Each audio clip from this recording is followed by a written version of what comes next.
بھارت کے خلاف سپر 4 کا میچ بھی ہاتھ سے نکل گیا. پاکستانی بالرز 172 رنز کا دفاع نہ کر سکے. بھارتی اوپنرز نے پاور پلے میں 69 رنز جوڑے. ٹیم کو 105 رنز کا آغاز فراہم کیا. ابھیشیک شرما نے 74، شبھمن گل نے 47 رنز اسکور کیے. پاکستانی بالرز نے 4 وکٹیں حاصل کی لیکن میچ ہاتھ سے نکل گیا تھا. بھارت نے ہدف 18.5 اوور میں حاصل کر لیا.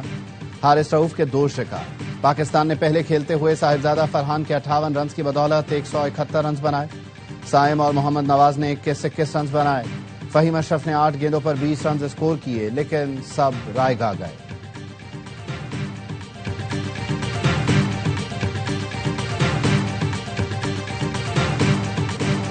بڑے میچ میں بڑی غلطیاں. غلط سلیکشن. حسین طلعت کو ہائی پریشر میچ کھلایا.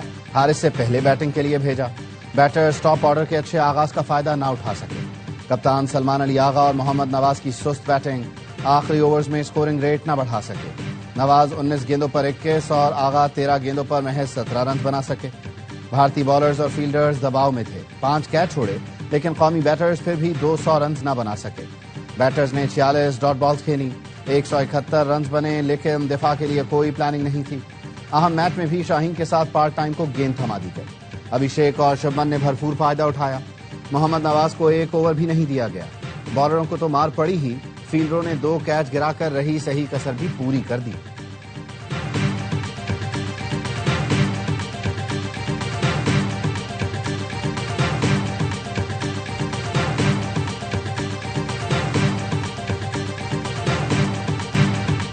بھارت کے خلاف ناقص پلاننگ پر سابق کرکٹرز برہم. ہمارے کپتان کو سمجھ نہیں آ رہی کہ کس بالر سے بالنگ کرانی ہے. اگلی ٹیم کا بلے باز کو دیکھ کر بالنگ اٹیک بنانا پڑتا ہے. بھارت نے پاور پلے میں ہی میچ اپنی طرف کر دیا تھا. سابق کرکٹر کامران اکمل کی ARY نیوز کی اسپیشل ٹرانسمیشن میں گفتگو. کہا پاکستان نے 200 رنز بنانے کا موقع گوا دیا. حسین طلعت کا قصور نہیں، کپتان اور کوچ کو ہوم ورک کرنا چاہیے تھا. باسط علی نے کہا بھارتی ٹیم کے خلاف پاکستان کا کوئی پلان نظر نہیں آیا. نواز بہترین آل راؤنڈر لیکن اس کو بالنگ ہی نہیں دی گئی. جس کھلاڑی کا اچھا دن ہوتا ہے اس سے فائدہ حاصل کرنا چاہیے. بدقسمتی سے ہمارے کپتان کھلاڑیوں سے فائدہ نہیں اٹھاتے. ہم نے آئرلینڈ اور نیپال سے میچ کھیلنے کی پلاننگ کی.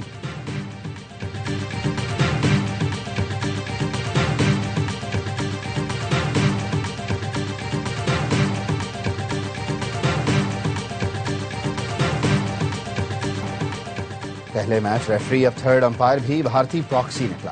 فخر زمان کا آؤٹ متنازع بن گیا. تھرڈ امپائر کے فیصلے پر سوال اٹھ گئے. گیند فخر کے بیٹ کو چھوتی ہوئی کیپر کی طرف گئی لیکن گلو سے پہلے زمین پر لگی. تھرڈ امپائر کا فیصلہ آتے ہی فخر ہکا بکا. ہیڈ کوچ بھی حیران. کمنٹریٹرز کہتے رہے شک کا فائدہ بلے باز کو دیا جانا چاہیے تھا. وسیم اکرم نے امپائر کا فیصلہ سمجھ سے بالا تر قرار دیا. وقار یونس بھی فخر کو غلط آؤٹ دینے پر ناخوش. بھارتی صحافی راہل راوت نے کہا گیند زمین سے ٹکرانے کے بعد کیپر کے گلوز میں گئی. سابق فاسٹ بالر محمد عامر نے 2 ٹوک انداز میں کہا فخر آؤٹ نہیں تھے. سابق کپتان محمد حفیظ نے کہا بھارت اور آن فیلڈ امپائر کو ہرانے کے لیے A+ گیم درکار ہے. فواد عالم نے کہا لگتا ہے ہمارا مقابلہ 11 کے بجائے 14 سے ہے. راک سٹار علی ظفر نے غلط آؤٹ دیے جانے کے باوجود شاندار بیٹنگ پر ٹیم کو مبارکباد دی. سوشل میڈیا پر ناٹ آؤٹ ٹاپ 10 بن گیا. شائقین نے تھرڈ امپائر رچیرا کا فیصلہ سراسر غلط قرار دیا.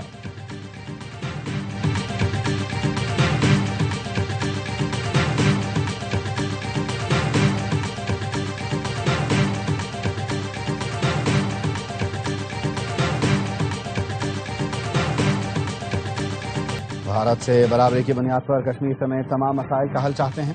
مسئلہ کشمیر حل کیے بغیر پاک بھارت تعلقات قائم نہیں ہو سکتے. اگر کوئی سمجھتا ہے کہ کشمیر کے بغیر تعلقات استوار ہو سکتے ہیں تو وہ احمقوں کی جنت میں رہتا ہے. وزیر اعظم شہباز شریف کا لندن میں اوورسیز پاکستانیوں کے کنونشن سے خطاب. کہا اوورسیز پاکستانیوں کے $38.5 ارب کے بغیر پاکستانی معیشت کا پہیہ نہیں چل سکتا. ہمیں قرضوں سے نجات حاصل کر کے اپنے پاؤں پر کھڑا ہونا ہے. نائب وزیر اعظم اسحاق ڈار کہتے ہیں پہلی بار سفارتی، دفاعی اور معاشی طور پر متحد ہو کر آگے بڑھ رہے ہیں. پاکستان نے بھارت کو تاریخی شکست دی. دنیا نے ہمارا منہ توڑ جواب دیکھا.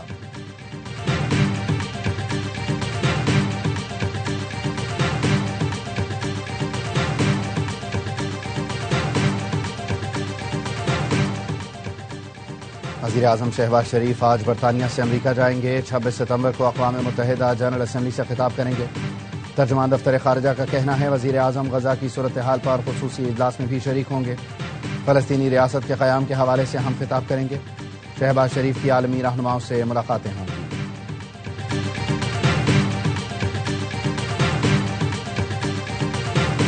برطانیہ، کینیڈا اور آسٹریلیا نے فلسطین کو باضابطہ طور پر تسلیم کر لیا۔ برطانوی وزیر اعظم کیئر سٹارمر نے کہا، یہ اقدام فلسطینی اور اسرائیلی عوام کے بہتر مستقبل کی ضمانت ہے۔ غزہ میں تباہی اور قحط ناقابل برداشت حدوں کو چھو رہا ہے۔ یہ موت و بربادی ہم سب کو لرزا رہی ہے۔ اسرائیل ناکہ بندی اور سرحدی پابندیاں ختم کرے، امداد نہ روکے۔ حماس کا کوئی مستقبل نہیں، حکومت میں نہ سیکیورٹی میں۔ کینیڈین وزیر اعظم مارک کارنی نے کہا، اسرائیل نے فلسطینی ریاست کے امکانات ختم کرنے کی سازش کی۔ غزہ میں ہزاروں شہریوں کی ہلاکت اور قحط نے عالمی ضمیر کو جھنجھوڑ دیا۔ فلسطینی ریاست کا قیام حق کے خود ارادیت اور انسانی حقوق کے اصولوں کے مطابق ہے۔ آسٹریلوی وزیر اعظم اینتھونی البنیز نے کہا، یہ فیصلہ فلسطینی عوام کی دیرینہ خواہشات اور جائز حق کو تسلیم کرنے کے لیے کیا گیا۔ پرتگال سمیت کئی دیگر یورپی ملک آج فلسطین کو بطور ریاست تسلیم کرنے کا اعلان کریں گے۔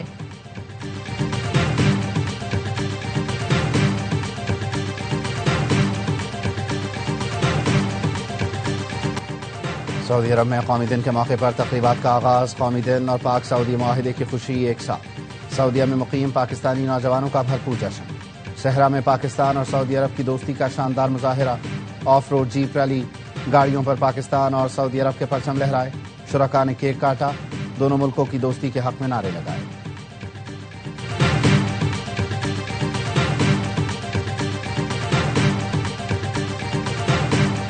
یہ وقت قوم کو اکٹھا کرنے کا ہے۔ وفاقی وزیر اطلاعات عطا تارڑ کہتے ہیں، اللہ نے ہمیں جنگ میں بڑی کامیابی سے نوازا۔ وزیر اعظم سپہ سالار کے ٹیم ورک کی وجہ سے دنیا پاکستان کو سنجیدگی سے لے رہی ہے۔ پاکستان سعودی عرب دفاعی معاہدہ فارن پالیسی کی بہت بڑی کامیابی ہے۔ مسلح افواج نے مارکہ حق میں بھارتی جارحیت کا منہ توڑ جواب دیا۔ بھارت کا شوق ابھی باقی ہے تو ہم گھر میں گھس کر ماریں گے۔ وزیر اعظم آزاد کشمیر کا مارکہ حق جلسے سے خطاب۔ چودھری انوار الحق کی سعودی عرب کے ساتھ تاریخی معاہدے پر فیلڈ مارشل کو مبارکباد۔ کہا، دفاعی معاہدے پر بھارت میں صف ماتم بچ چکی۔ سابق وزیر اعظم آزاد کشمیر سردار تنویر الیاس نے کہا، بھارت نے کشمیریوں پر جو ظلم کیا، پاک فوج نے اس کا بدلہ لیا۔ راجہ فاروق حیدر نے کہا، بھارت کی آزاد کشمیر کا امن خراب کرنے کی سازش کامیاب نہیں ہونے دیں گے۔ سردار یعقوب کا کہنا تھا، مارکہ حق اور پاک سعودیہ معاہدے سے مقبوضہ کشمیر کے عوام کے حوصلے بلند ہوئے۔ سردار عتیق کا کہنا تھا، پاک سعودی دفاعی معاہدے سے ثابت ہو گیا، پاکستان امت مسلمہ کا محافظ ہے۔ جلسے سے چودھری یاسین سمیت دیگر رہنماؤں نے بھی خطاب کیا۔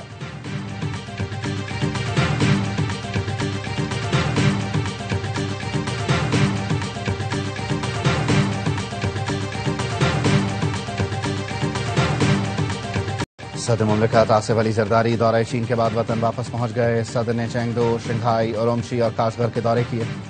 صدر آصف علی زرداری نے کہا، چینی صدر شی جن پنگ کے وژن کے تحت چین کی ترقی قابل تعریف ہے۔ خواہش ہے پاک چین عوام سڑک کے ذریعے سیاحت اور تجارت کریں۔ صدر مملکت کے دورے میں متعدد MOUs پر دستخط کیے گئے۔ گورنر سندھ کامران خان ٹیسوری کی مختصر دورے پر چینی شہر گوانگژو آمد۔ کونسل جنرل کی گورنر سندھ کو بریفنگ۔ بتایا گیا، گوانگژو میں پاکستانیوں کی بڑی تعداد مقیم ہے، اکثریت کاروبار سے وابستہ ہے۔ گورنر سندھ کامران ٹیسوری کا دورہ چین مکمل۔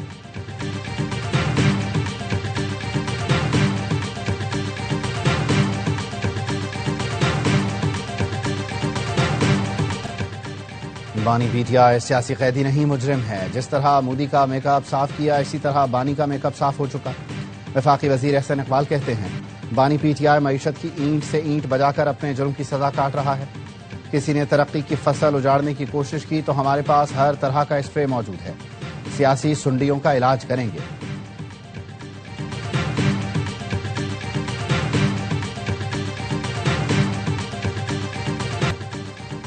کراچی میں نیپا پل پر ڈمپر کی موٹر سائیکل کو ٹکر، خاتون شدید زخمی، ہسپتال منتقل۔ مشتعل افراد نے ڈمپر کو آگ لگا دی۔ ناظم آباد 7 نمبر کے قریب کار میں اچانک آگ لگ گئی، فائر بریگیڈ نہیں پہنچی، کار جل گئی، کوئی جانی نقصان نہیں ہوا۔ کراچی میں قتل ہونے والے 3 خواجہ سراؤں میں سے ایک مرد نکلا، تعلق خیرپور سے، مقتول MA کر چکا تھا۔ جیل انجن کی 7 سال پہلے شادی ہوئی تھی، 3 بچوں کا باپ تھا، سب سے بڑے بیٹے کی عمر 5 سال ہے۔ خواجہ سراؤں کو تھانہ میمن گوٹ میں فائرنگ کر کے قتل کیا گیا تھا۔ تینوں لاشیں ریسٹورانٹ کے قریب سے ملی۔ تحریک قتل کے واقعے پر خواجہ سرا مشتعل، جناح ہسپتال میں احتجاج، قاتلوں کی گرفتاری کا مطالبہ۔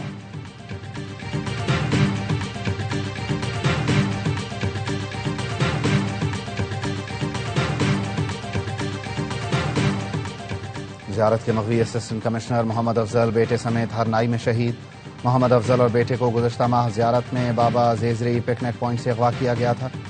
وزیر داخلہ محسن نقوی کی شہید محمد افضل کو خراج عقیدت، اہل خانہ سے اظہار تعزیت۔ کہا، اسسٹنٹ کمشنر نے فرض کی ادائیگی کے دوران شہادت کا بلند رتبہ پایا۔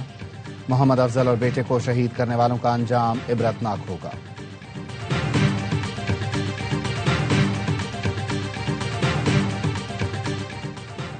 سیکورٹی فورسز کا ڈیرہ اسماعیل خان کے علاقے کراچی میں انٹیلیجنس بنیادوں پر آپریشن، 7 خارجی ہلاک، 3 افغان شہری اور 2 خودکش بمبار شامل۔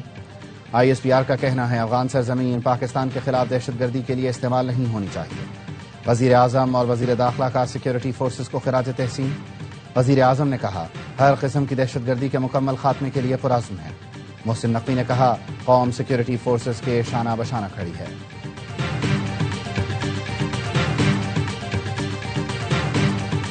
DGISPR لیفٹیننٹ جنرل احمد شریف چودھری کا کیڈٹ کالج پلندری کا دورہ، طلبہ اور اساتذہ کے ساتھ خصوصی نشست۔ شرکاء کا مارکہ حق میں بھارت کو ذلت آمیز شکست دینے پر افواج پاکستان کو خراج تحسین۔ کہا، بھارت نے دوبارہ کسی جارحیت کی کوشش کی تو اسے ہزیمت اور رسوائی کا سامنا کرنا پڑے گا۔ بطور کشمیری ہمارا پختہ عزم ہے کہ کشمیر پاکستان کی شاہرگ ہے۔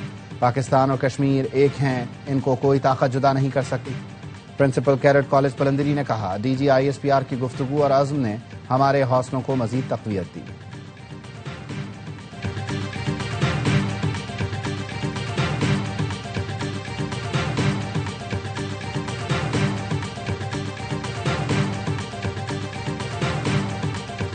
اسرائیل نے غزہ میں زمینی اور فضائی حملے تیز کر دیے۔ صہیونی فورسز غزہ شہر کی عمارتوں میں داخل۔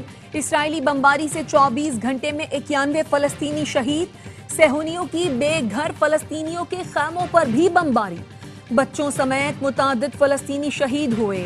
الشفا اسپتال کے ڈائریکٹر کے گھر پر بمباری سے خاندان کے 5 افراد شہید۔ ایٹنگز میں فلسطینیوں سے اظہار یکجہتی کے لیے بڑا احتجاج، ہزاروں افراد کی شرکت۔ جنگ بندی اور یرغمالیوں کی رہائی کے لیے تل اویو میں احتجاج۔ گلوبل فریڈم سمود فلیٹیلا کا اگلا سٹاپ غزہ ہوگا۔ فریڈم فلیٹیلا پاکستان سمیت 50 ملکوں کے 800 رضاکار شامل ہیں۔ دریائے ستلج میں پاک پتن کے مقام پر نچلے درجے کا سیلاب، گاؤں باقر میں شدید کٹاؤ، درجنوں مکانات دریابر۔ دریائے سندھ میں پانی کی سطح بلند ہونے سے جامشورو کی تحصیل ماجنات سمیت دیگر علاقوں کے مزید 30 علاقے زیر آب۔ بڑھاپور، منظور آباد سمیت قریبی کئی دیہات کا زمینی رابطہ منقطع۔ متاثرین کھلے آسمان تلے امداد کے منتظر۔ 2 روز قبل دریائے سندھ میں لوپ باندھ ٹوٹنے سے جھیل میں جمع آبی ریلا بکری شہر پہنچ گیا، دکانوں اور گھروں میں پانی داخل۔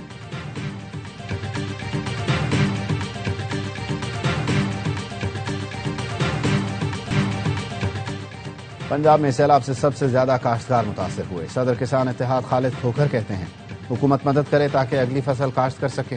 موز اور ریلوں نے چاول، مکئی، کپاس اور سبزیوں کی فصل تباہ کر دی۔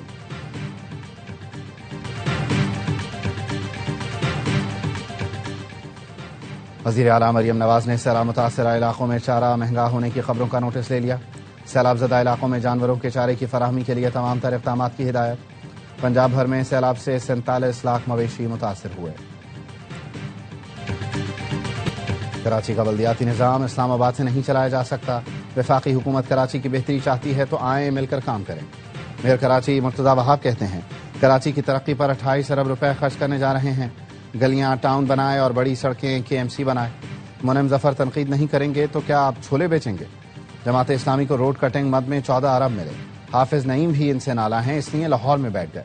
سٹی کونسل میں اپوزیشن لیڈر سیف الدین ایڈوکیٹ نے کہا، 27 ارب دینے کا دعویٰ محض سیاسی دکھاوا ہے، حقیقت میں یہ ٹیکس ہے جو وفاق سے آتا ہے۔ مرتضی وہاب الزامات لگا کر اپنی ناکامیاں نہ چھپائیں۔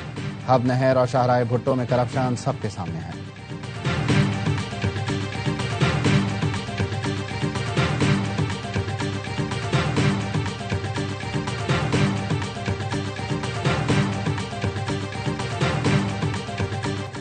جلاؤ گھیراؤ، پکڑ دھکڑ، فلپائن کے دارالحکومت منیلا کی سڑکیں میدان جنگ بن گئیں۔ بدعنوانی کے خلاف مظاہرے پرتشدد صورت اختیار کر گئے، مظاہرین کی صدارتی محل کے سامنے احتجاج کی کوشش، پولیس رکاوٹ بن گئی۔ حکومت کے سیلاب کنٹرول منصوبوں میں کرپشن کے الزامات نے عوامی غصے کو بھڑکایا۔ اور پی سی بی کا پاک جنوبی افریقہ ویمن ٹیموں کے اعزاز میں شائیہ، لاہور کے مقامی ہوٹل میں پلیئرز اور ٹیم مینجمنٹ نے شرکت کی۔ مہمان کرکٹرز نے پاکستانی کھلاڑیوں کے ساتھ خوشگوار شام انجوائے کی۔